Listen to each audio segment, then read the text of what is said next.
Sige, pero 2x2, plywood, tower, makarecover kayo kagad.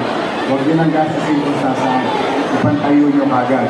Yung 2x2, ipalo mo sa ulo ng ay mong hindi naman nasunugan, nakikisunog pa. Ha?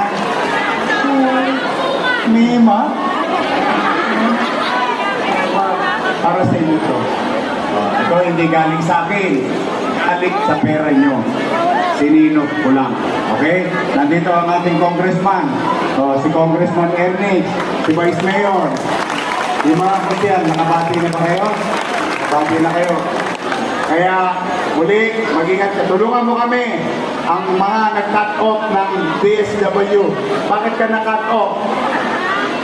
Wala namang cut off. Ano, klase? Sinisiyasat kayo. O gusto nyo ba bigyan natin yung tinasunugan?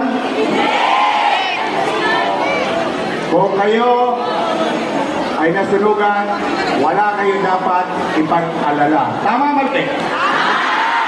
Ayun, basta lahat na nasunugan, mabibigyan. 2,185 families times 15,000. 51 na pamilyang nabasa. Total.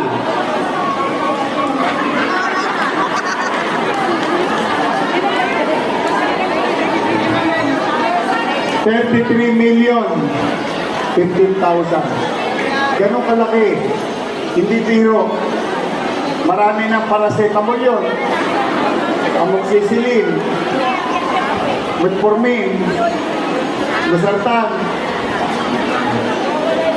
Ensure. Natanggap niyo ba yung gatas? Mga tasya kami ng mga lolo't lola ko. Ayan, mga sponsor yan. Mga senior citizen. I love you. O, nakuha niyo na yung gatas? Sige. Mag-iingat kayo. Katulad ng dati. Alam niyo, may sistema. Kung manatag kayo, magkakaroon naman kayo. Okay? Mag-ingat kayo, ha? Kaya awa ang Diyos, ibili ng gamit para makatayo agad. Tama? Baka i-online nyo, ha? Scatter. Na, ha? Basta ako, magtatrabaho tayo ng mayos kahit na ganito tayo kahirap ngayon. Ipipilitin ko kayong itawin. So muli, don't give up. May awa ang Diyos, makakaraos tayo. Pwede ba akong makisuyo?